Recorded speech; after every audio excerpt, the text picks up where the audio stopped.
muy bendecidos, qué bueno. La semana pasada habíamos terminado con la serie que teníamos y vamos a empezar hoy una nueva serie de predicaciones. El nombre de la serie se va a llamar Más que Suficiente. Entonces, cuando pensamos en la palabra más que suficiente, ¿qué viene a nuestra mente? A veces puede venir mucha abundancia. A veces podemos decir que más que suficiente es nuestro Dios. Que Dios vale más que el alimento, más que el dinero, más que todas las cosas. Y si tenemos a Dios, lo tenemos todo.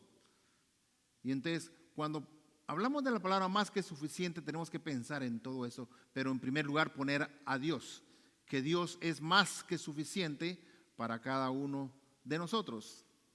Y entonces, esta serie de sermones que vamos a tener van a ser cuatro domingos. Va a tener un título cada domingo y el título para este día se va a llamar El amor da. ¿Ustedes se recuerdan? El amor da. Entonces, qué bonito el saber, por ejemplo, que, Pastor Phil y yo nos ponemos a estudiar las Escrituras y a ver cuáles van a ser los temas que vamos a predicar. Y le pedimos a Dios sabiduría, el Espíritu Santo nos ayuda y de esa manera, pues, nosotros escribimos los sermones. De esa manera nosotros transmitimos la palabra de Dios a cada uno de ustedes. Pero cada vez que hacemos eso nos damos cuenta que el Espíritu Santo forma parte de todo esto y siempre hay algo para acomodar los planes de Dios y los planes de lo que nosotros hemos preparado para la predicación. Entonces, esta mañana me sorprendí. Dios me sorprendió esta mañana. En el momento que llamé a los niños para la bendición. Y en mi corazón, dentro de mí le dije, gracias Espíritu Santo, porque estás ilustrando tu palabra. Entonces, el tema de hoy, ¿cuál es? ¿Cómo se llama el tema de hoy? El amor da. Cuando usted tiene amor por alguien, le da. Y entonces, cuando llamé a los niños, ¿qué es lo que sucedió? Si se dieron cuenta. Vino Gabrielita, chiquitilla, y me dice, pastor, te traigo un chocolate. El amor da. Entonces, con Gabriela, muchas veces que ha venido aquí en la iglesia, me ha demostrado su amor de muchas maneras y yo también hacia ella. Pero podemos darnos cuenta que es cierto, el amor da. Gabriela vino y me dio un chocolate. Bien decía la Escritura y Dios no se equivoca, ¿verdad? Que si nosotros somos como los niños, entraríamos fácilmente al reino de los cielos. Porque los niños sí comprenden, los niños entienden, conocen el corazón de Dios y saben cómo actuar. Y nos ponen a nosotros el ejemplo. Entonces, qué buena lección nos trajo Dios por medio de una niñita. ¿Cuántos años tiene? 3 años, ¿verdad? 4, de 4 años. Y qué bonito es saber de que los niños no vienen en balde a la iglesia. Los niños están aprendiendo, los niños están llevando dentro de sí el amor de Dios y por eso pueden dar amor. Porque reciben ese mismo amor también ellos. Entonces ellos tienen algo que dar. De esa misma manera nosotros tenemos que aprender como adultos a poder dar de todo aquello que Dios nos da a cada uno de nosotros. Ustedes han escuchado alguna frase que dice, más vale dar que recibir. ¿Cuándo han escuchado esta frase? Más vale dar que recibir. Entonces, en este hermoso día, queridos hermanos, queridas hermanas, nos hemos reunido para meditar sobre una verdad bien profunda, sobre el amor da, pero también más vale dar que recibir. En un mundo que a menudo nos enseña a buscar nuestro propio beneficio, el acto de dar se eleva como un noble ideal para transformar vidas. En este mundo que vivimos, nos han enseñado y nos han mostrado que debemos de buscar únicamente nuestro beneficio. Andamos buscando quién nos da, quién nos ayuda, quién nos hace, quién nos lleva, y buscamos solo el beneficio nuestro. Pero cuando alguien quiere buscar también algo de la otra persona, no puedo, no tengo tiempo, ay, no, este día estoy comprometido, y no podemos dar, porque nos acostumbran solo a buscar para recibir. Y raras personas hacen también lo mismo. Buscan un beneficio, pero en la primera oportunidad que tienen, también ellos dan, también ellos dicen, aquí estoy, cuando me necesites, aquí estoy. Y yo conozco muchos.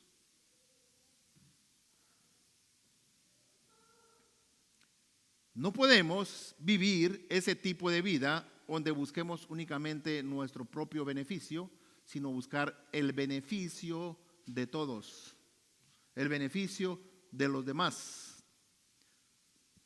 Las Escrituras nos recuerdan a nosotros en el libro de Hechos, capítulo 20, verso 35, dice: siempre les enseñé, dijo Pablo, escuchen, y ustedes lo aprendieron, que a los necesitados se les ayuda trabajando como he trabajado yo.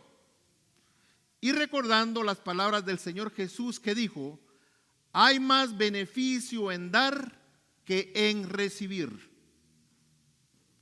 Yo antes pensaba que ese era un dicho de que mi abuela decía, mi abuela sabía muchos dichos. Yo dije, más vale dar que recibir. Es un dicho de mi abuela, un dicho de cualquiera. Pero no, esto lo dijo Jesús.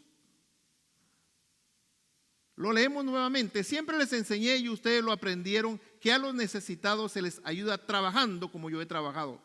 Y recordando las palabras del Señor Jesús que dijo: hay más beneficio y bendición en dar que en recibir. Entonces no era un dicho, era algo que Jesús estaba enseñando, que nosotros teníamos que aprender. Y nos pone el ejemplo con una niña. Esta enseñanza nos invita a considerar la verdadera esencia de la generosidad. Si nosotros aprendemos a ser generosos, podemos ayudarnos unos a otros, podemos ayudar a los demás, podemos ayudar a nuestra iglesia. La generosidad juega un papel bien importante en los hijos de Dios. Cuando damos, no solo ofrecemos algo material, estamos compartiendo parte de nuestro ser, parte de nuestro tiempo, parte de nuestro amor. Y eso es dar. Dar nos conecta con los demás. Cada vez que entendemos y extendemos una mano, estamos construyendo puentes de compasión. Cada vez que nosotros damos, cada vez que nosotros hacemos algo, tenemos relación con otro y creamos un puente de compasión. Un gesto amable, una palabra de aliento, una ayuda desinteresada pueden tener un impacto profundo en la vida de alguna persona. No sabemos por qué están pasando. Incluso, hasta con un abrazo, le puede cambiar la vida a una persona. Al dar, cultivamos la empatía y fortalecemos nuestra comunidad. Además, dar nos libera. En la entrega encontramos una alegría que al recibirla no se puede igualar. Usted sabe que cuando usted le da algo a alguien, esa alegría que usted le dio y la cara de felicidad que puso la otra persona no tiene precio. Usted se llena, se agrada y le da alegría de haber regalado algo. Y que esa otra persona lo haya recibido con agrado, con alegría, o a veces con lágrimas, porque era algo que estaba necesitando. Cuando nosotros nos despojamos de lo que tenemos, nos alejamos del egoísmo y nos acerca más a la verdadera felicidad. La generosidad nos transforma, nos enseña a mirar más allá de nosotros y a reconocer la necesidad de los demás. Dar también es un acto de fe. Nos invita a confiar en que al soltar lo que tenemos estamos sembrando semilla que va a llevar fruto. Esa semilla va a llevar fruto. En nuestra entrega encontramos la certeza de lo que hacemos. Tiene un propósito mayor, un significado que trasciende nuestras vidas. Por eso es necesario tener amor unos con otros. Por eso es necesario demostrarnos el amor. Porque cuando tenemos amor es una señal que tenemos a Dios en nuestro corazón. Es una señal que conocemos de Dios, que Dios nos enseñó a amar porque Dios mismo es amor. En el libro de 1 de Juan, capítulo 4, verso 8 dice lo siguiente: el que no ama no ha conocido a Dios, porque Dios es amor. El que no ama no ha conocido a Dios, porque Dios es amor. Entonces, ahora que sabemos que Dios es amor, y nuestro tema es el amor da, ¿cuántas cosas no ha dado Dios por nosotros? ¿Cuántas cosas le ha dado Dios a usted por amor? Y nos pone el ejemplo de que el amor da. En el libro de Juan, capítulo 3, verso 16, los de la clase de confirmación, ¿dónde está? Juan 3, 16. ¿Qué dice?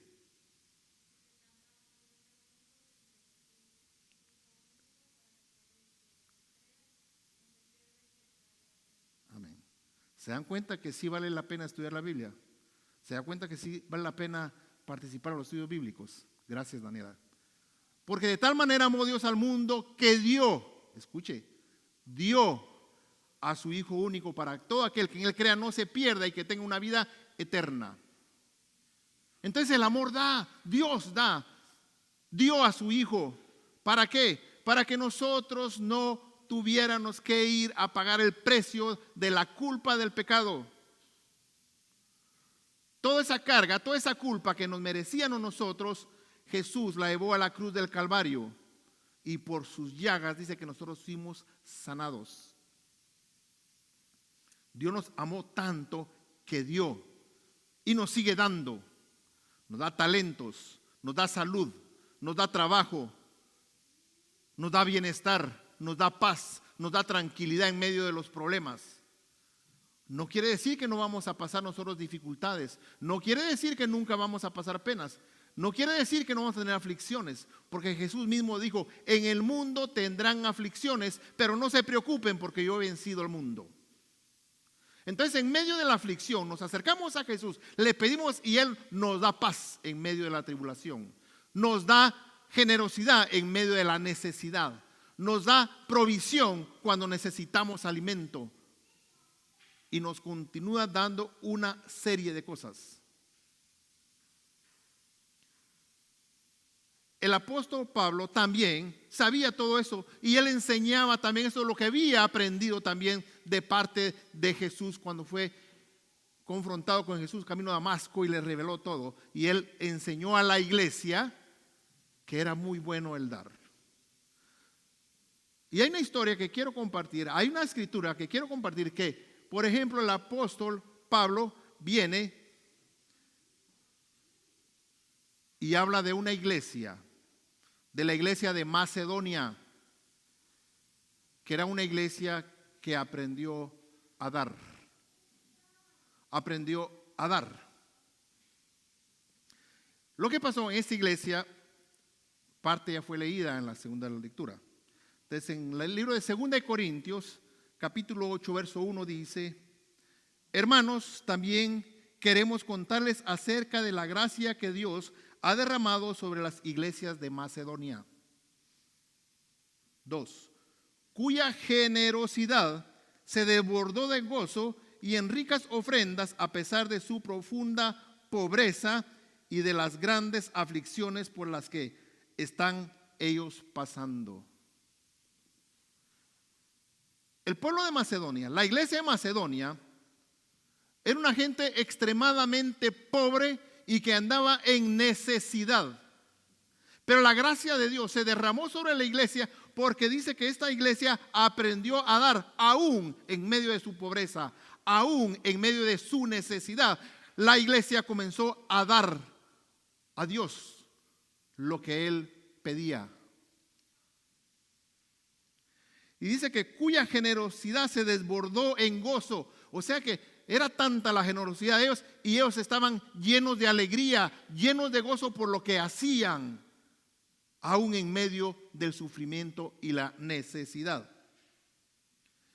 Dice, yo soy testigo, dice el apóstol Pablo, de que ellos han ofrendado con espontaneidad y de que lo han hecho a la medida de sus posibilidades e incluso más allá de estas.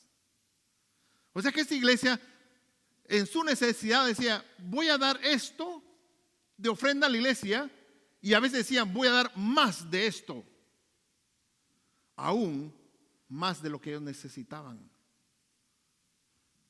Y todo eso trae bendición. Dice, insistentemente nos rogaron que les consideráramos y que les diéramos el privilegio de participar en este servicio para los santos, aún siendo pobres, aún con necesidades, suplicaron, por favor, déjenos hacer algo nosotros, déjenos que también nosotros ayudemos y demos para los pobres. Le rogaron que querían participar porque estaban llenos del Espíritu Santo de Dios. Y como Dios es amor, les enseñó a dar como Él da. E hicieron más de lo que esperábamos, pues primeramente se entregaron al Señor y luego a nosotros por la voluntad de Dios. Por lo tanto, ya que ustedes sobresalen en todo, es decir, en la fe, en la palabra y en el conocimiento, en esto esmero y en su amor por nosotros sobrevengan también en ese acto de amor. Pues ustedes ya conocen la gracia de nuestro Señor Jesucristo, que por amor a ustedes, siendo rico, se hizo pobre, para que en su pobreza ustedes fueran enriquecidos. Jesús, siendo rico, teniéndolo todo, se hizo pobre. Nació en un pesebre. Y en esa pobreza que Él se hizo, nos hizo a nosotros para que nosotros fuéramos enriquecidos. ¿De qué manera? Dándonos de su gracia, dándonos de su perdón, dándonos de su salvación y aún haciendo cumplir las promesas que Dios había prometido a los antepasados. Muchas veces cuando se habla de dar, mucha gente se queda asustada. O se oyen comentarios afuera, ya comenzaron a sacarles el dinero. Esas son mentes pobres. Gente que no conoce la Escritura, gente que no conoce a Dios, que no tiene una relación con Dios y por eso hablan de esa manera.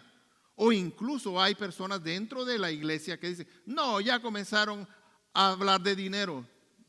No estamos hablando de dinero. No estamos hablando de beneficio de nosotros. Estamos hablando lo que la Escritura dice, porque lo que yo les dije, no lo dije yo. Lo dice la Biblia. No estamos contándole una historia de fábulas. Estamos contando una historia que pasó en la realidad con la iglesia de Macedonia. Y esa iglesia fue bendecida. Y Dios les multiplicó. Pero así como personas que piensan de esa manera, no, ya quieren sacarles el dinero, su mente no está con Dios. Sus pensamientos, su corazón, están muy lejos de Dios, aunque asistan a la iglesia. Pero hay personas que piensan así, de esa manera, que no les va bien por eso. Entonces, en la Biblia, en el libro de Ageo, capítulo 1, verso 6, dice esto, que le pasaba a personas que pensaban en aquellos tiempos igual, como unas personas de estos tiempos. Dice, ustedes siembran mucho y recogen poco, comen y no se sacían, beben y no quedan satisfechos, se visten y no están en calor. Y los que trabajan por un jornal reciben su salario como en sacos rotos. Ellos recibían su salario, los que pensaban de esa manera. Y era como que si le echaran su salario en un saco roto y querían sacar. No había, estaba roto, se había caído, no había cómo ellos prosperar. No podían, porque nunca se sentían satisfechos, derrochaban. Y sin embargo querían buscar de sus sacos para otra cosa. No hay, porque era como un saco roto y todo lo que trabajaban nunca los hacía prosperar. Nunca había bendición de Dios. Lo que hacían o ganaban se desvanecía y no miraban el fruto de su esfuerzo. Y hasta el día de hoy, mucha gente no puede ver el fruto de su esfuerzo. Trabajan tanto y no pueden ver los frutos porque se les olvida lo que Dios dice. El amor da. Pero hay gente como nosotros que pensamos, sí, hay que ser obedientes a Dios. Podemos dar de lo que Dios nos da, de todo lo que Dios nos da, podemos dar lo que Dios nos pide. ¿Qué nos pide Dios? Dice, traigamos nuestras ofrendas, traigamos el diezmo, ofrenda. Si usted gana $1, ¿cuánto es el 10% del dólar que Dios le pide? 10 centavos. Y usted se queda con 90. ¿Es mucho? ¿Es malo Dios porque le está quitando todo? No. La verdad que no es mucho. Son 10 centavos para ofrendarle a Dios y son 90 centavos para que uno haga lo que uno quiera con ese dinero. Y a veces nosotros ganamos más de eso, más de $1. Y entonces nosotros tenemos que hacer las cuentas. ¿Cuánto es de Dios? Hace unos años vino un hermano en la iglesia y me dijo, ay, pastor, dice, es que yo pienso que ya estoy dando mucho con mi diezmo. Le digo, entonces pídele al Señor que ganes menos y das menos. Pero si entre más te bendice Dios y más vas a ganar, es lógico que el 10% va a crecer. Pero si se te hace mucho, dile, Señor, te estoy dando mucho, bájame el salario, que me pongan un salario bien poquito y das menos. Yo creo que nadie quisiera eso. Porque entre nosotros trabajamos más, miramos más fruto y no está echándose en sacos rotos, se está echando en el arca de bendición de Dios. Y el arca de bendición de Dios no tiene un agujero como un saco roto. Entonces, gente que piensa de la manera como nosotros pensamos, hay que ofrenderle a Dios lo que Dios nos pide. Pasa algo que también Dios lo había dicho y anunciado. En el libro de Deuteronomios, capítulo 28, verso 8, dice: el Señor enviará su bendición sobre tus graneros, sobre todo aquello en que pongas tu mano, y te bendecirá en la tierra que el Señor tu Dios te dio. ¿Quién quiere recibir esa bendición? Imagínense. El Señor enviará su bendición sobre tus graneros, sobre todo aquello que pongan tus manos, y te bendecirá en la tierra que el Señor tu Dios te dio. Muchos no nos explicamos por qué estamos aquí, en este país que no es nuestro, que estamos lejos de nuestra tierra. Pero eso es lo que Dios nos está dando, estar acá. ¿Y qué dice Él? Que nos va a bendecir en todo aquello que nuestras manos pongan, lo que nuestras manos toquen, en la tierra que Él nos dio. Y si estamos aquí porque Dios nos dio la oportunidad de estar aquí, y esas bendiciones van a llegar a nuestras vidas.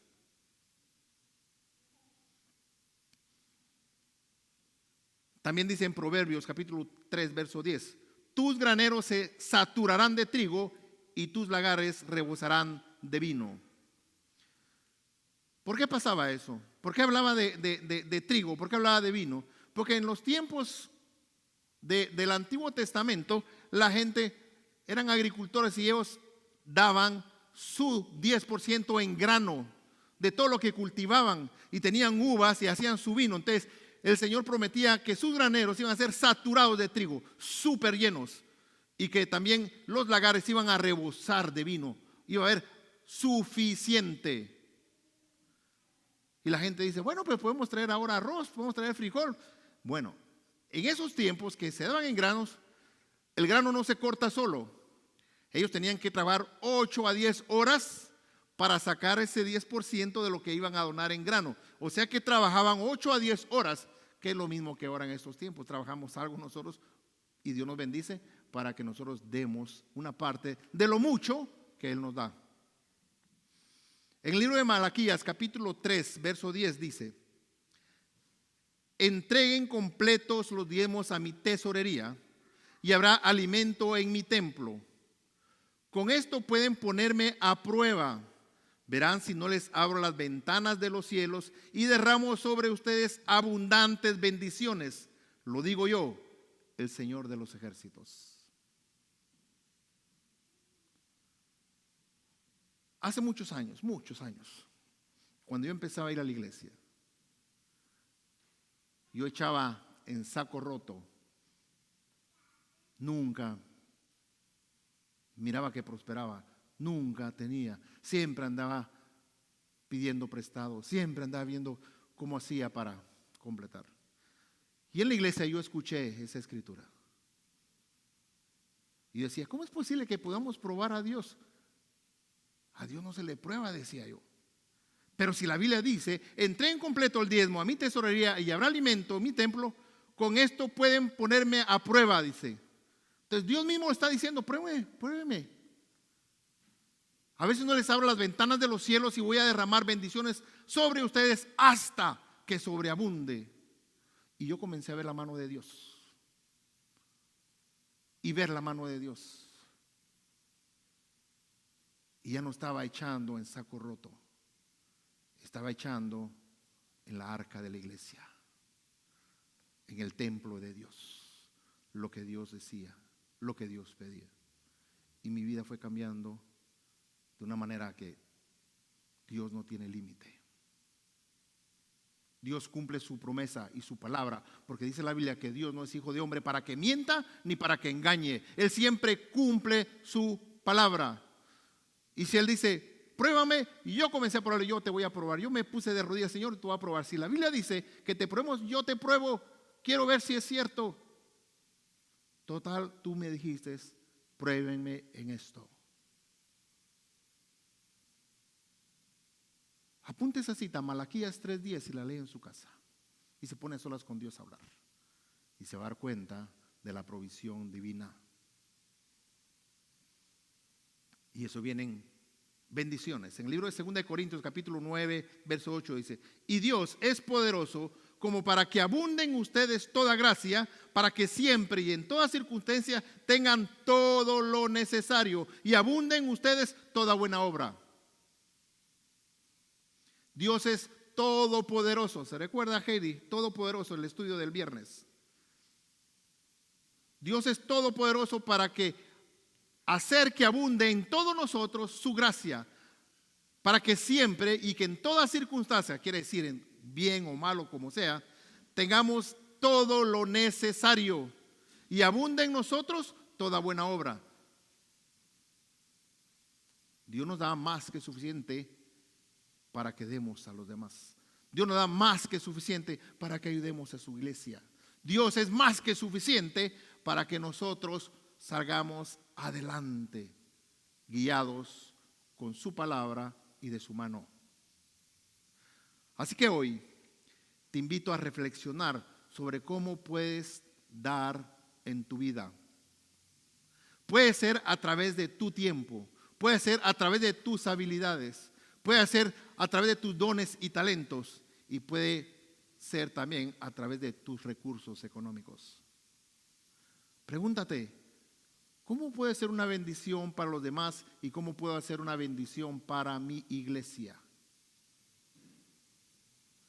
Recuerda que al dar no solo ayudas a tu iglesia, no solo ayudas a los demás, sino que también enriquece tu propia vida con la bendición de Dios. En esta comunidad podemos ser un faro de luz alrededor. Podemos ser un faro de esperanza al practicar la generosidad. Creamos un espacio donde todos se sienten valorados y todos se sienten amados. Y podemos tener la oportunidad de continuar dando el mensaje de salvación, dando el mensaje de perdón, dando el mensaje que nos lleva a la vida eterna para todos aquellos que todavía no han conocido a Jesucristo. Yo les invito a que mediten lo que se enseñó el día de hoy y que lo pongan en práctica, y van a ver cómo Dios responde a su vida y cómo impactamos nuestro vecindario, porque vamos a hacer la diferencia. Y que nuestras acciones reflejen la verdad de que vale más dar que recibir, porque el amor da. Amén.